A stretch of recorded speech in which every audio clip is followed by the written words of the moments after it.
Hey again, guys. So let's talk a little bit about the planet Venus. So in relationships, our moon shows us our vulnerable sides. It shows us what we need to address within ourselves.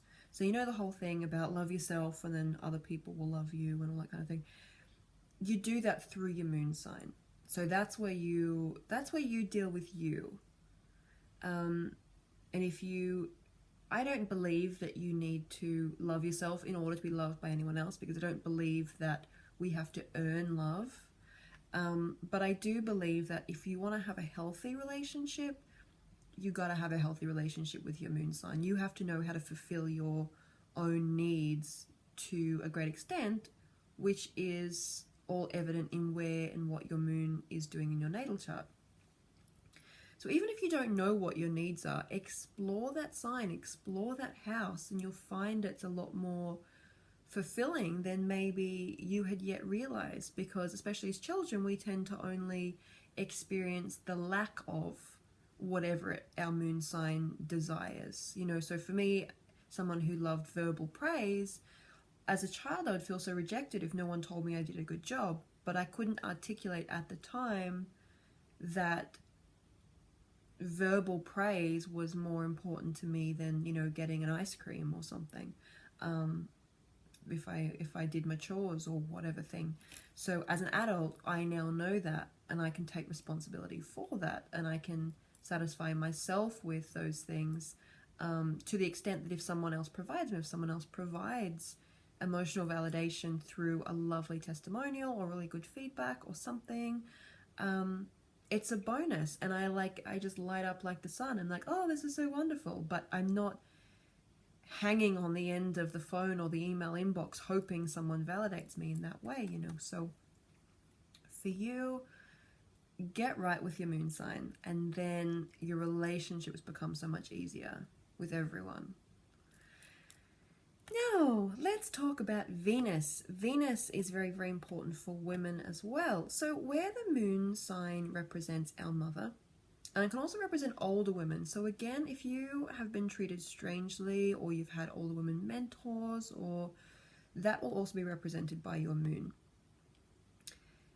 The Venus in the natal chart talks about how we want to be loved, how we experience love from others as a woman, how we experience our body, how we experience sensuality. So the thing to know about Venus as a planet is it is always within 45 degrees of the sun, which means it's either one sign ahead or one sign behind wherever the sun is at any given time. So this is an interesting thing for dating, and it's experimental and fun, but if any of you are single, please do it and give me feedback. Because Venus is always in connection with the sun, either one sign before or after or around, and it represents, especially in men, it represents what they desire or what they appreciate in a woman. If you know someone's sun sign, you can normally get a pretty good idea of what their Venus sign would be. So if you're on a first date and you want to see whether or not someone has long-term potential, find out when their birthday is. So if they say, look, I'm a Cancer, you know that their Venus sign will either be Cancer, it will be Leo, it will be Gemini. So if they really love the back and forth banter, but they're looking over your shoulder at someone else that came in, you're like, right, okay, Venus and Gemini. If you just, throw a compliment their way and they just preen and they glow and they're like, oh, this is so wonderful, it's Venus and Leo. If they tend to be a little bit protective, but, very close to their mother and very kind of cuddly and affectionate, Venus and Cancer. So that will tell you a lot about how they would treat you as a woman in the long run. So Venus sign is super, super important to know in other people as well. But for us, Venus travels with the sun, okay, so close enough to the sun. And this is because, and again, astrologers traditionally didn't really value this so much, but life is so much more than our achievements and our goals. the pursuit of love and happiness and beauty has always been seen as a luxury, and it's really not, especially, you know, in modern times where if you read the news, it's constant tragedy, it's stress, and we live in more stress than any generation really since World War II. And the need for beauty and belief and affection and love in our own lives has always been this important, you know, and in various periods through history, they were very, very aware of that, you know, and obviously the times where astrology was most popular also coincide with, you know, Renaissance periods where people were seeking education, where people were seeking art and theatre and travel and inspiration, with romantic periods. Times when astrology wasn't very popular, say the Victorian era, was when there wasn't enough opportunity to have much beauty in life. So Venus in our natal chart represents where we find love, where we find happiness, what we value, so what's close to our heart. So it also represents money in that sense, because money is designed to give us that freedom. It's designed to give us the opportunity to play and to have romance and to buy things that we like and to surround ourselves with beauty, because that's what poverty is. You know, poverty is lack of sustenance for the soul. So the moon shows us what we need internally. Venus shows us what we need externally, and what we love, what we appreciate, how we love others, how we like to be touched. So that is a really interesting point as well. This is why I say you should always date someone who knows astrology, because like if he knows your Venus sign or she knows your Venus sign, then you know they know how to look after you basically.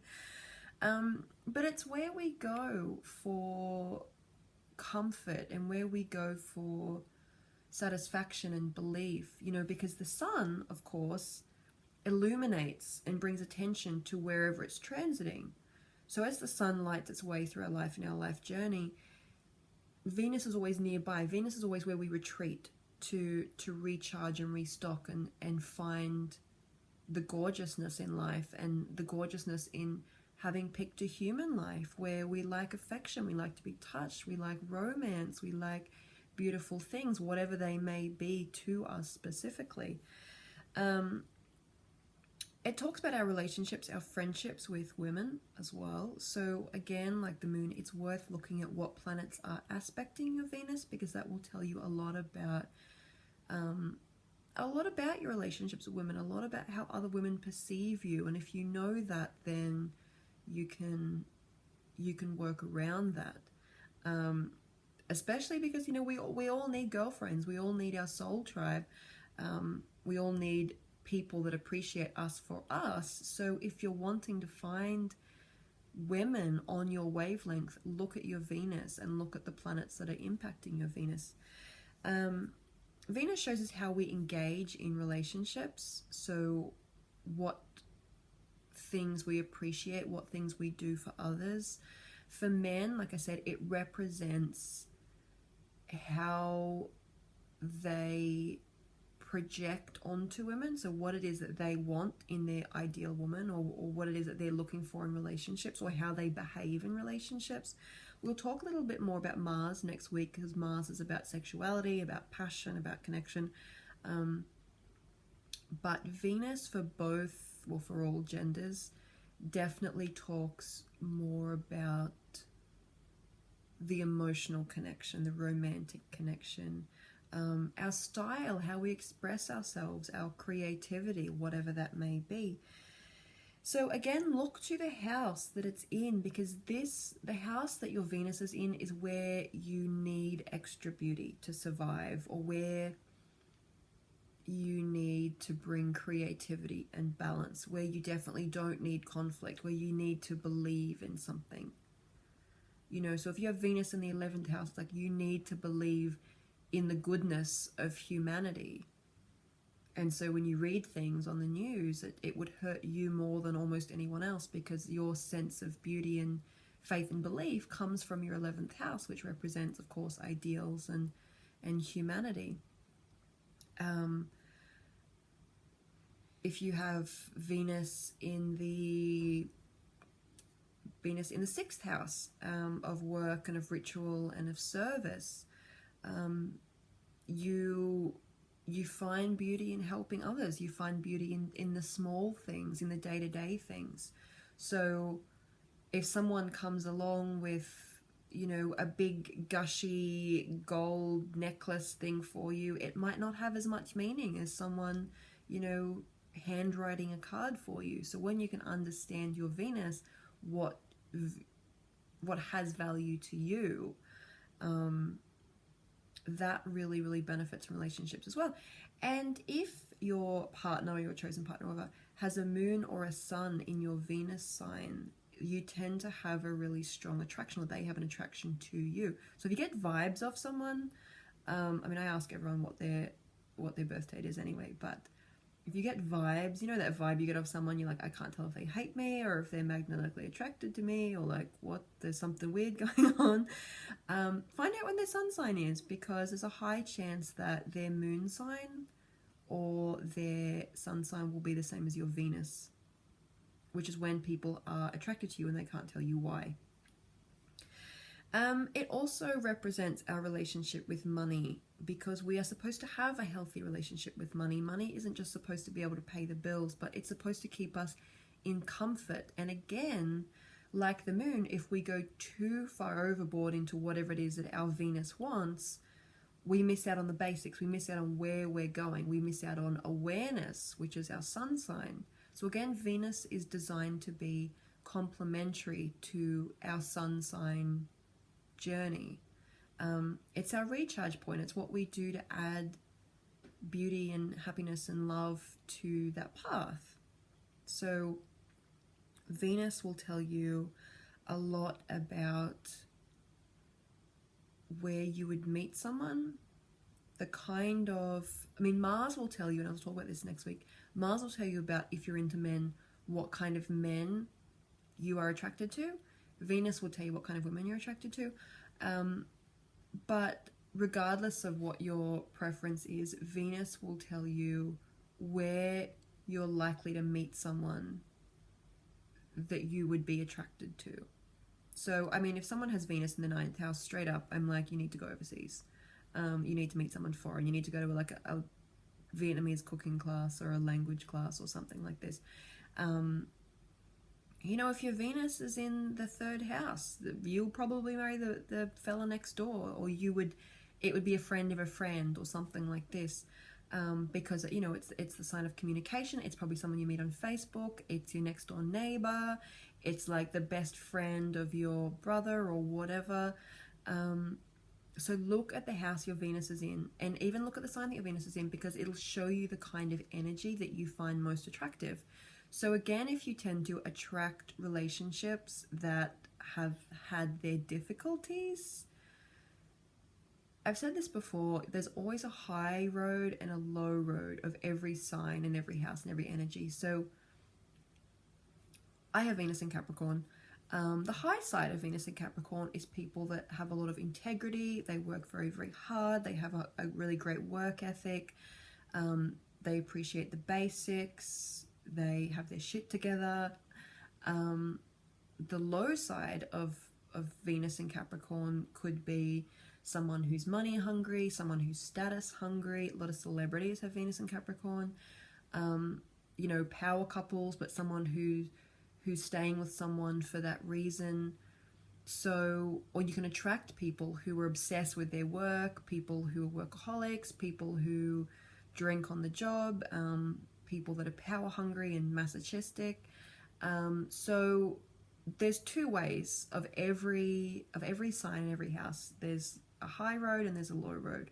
So if you have attracted a certain pattern of behavior in relationships, it's worth looking at your Venus sign and going, okay, what is the low road of this house and this sign? And how could I attract more of the high road of this sign? Because this Venus shows me what I need and what I deserve in this life, and where I particularly need beauty and care from other people. So so for me, you know, that was, as an example, I would often be approached by people who were very high up in corporate industries, people who were into politics, all sorts of things, and they would all end up being a little bit psychopathic. And initially I'd be attracted because I think we both share a work ethic, they will appreciate mine, blah, blah, blah. But when it came down to having integrity, not selling people out, when it came down to having balance, you know, we would just completely divert paths. And so having to rechannel into, okay, this is what I find attractive, but there's two ways to go about it. That is really, really effective for women in particular in changing the patterns of their relationships to be more powerful and more positive. If you've ever read the book, The 5 Love Languages, by the way, I would read it, or at least do the quiz online. So it's called, I think it's just called lovelanguages.com or 5lovelanguages.com. And it shows you what it is that you most value, whether it's presence, whether it's words of affirmation, whether it's physical touch, whatever. But I think it's always worth doing that and seeing how it matches up to your Venus and your moon sign. So, what do we talk about? We talk about money, we talk about our body. This is a really interesting thing.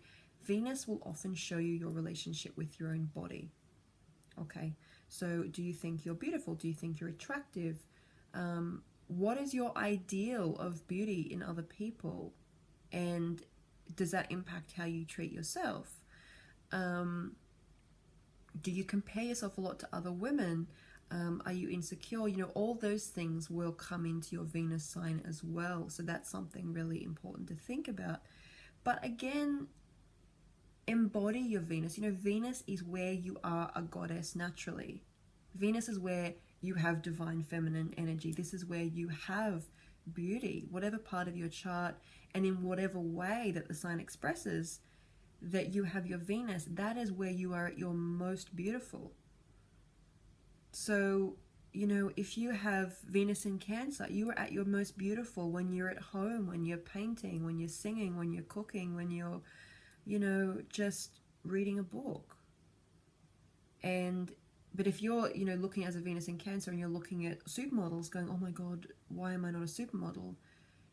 You need to look at your own Venus to understand your own beauty and appreciate where other people see you as most beautiful. And that's the other thing about Venus. Venus shows us where other people find us most beautiful. So if we can understand what other people find attractive in us, then we can see why they're attracted to us if it's not the kind of person that we want to be attracting, but we can learn to feel good about that part itself, you know.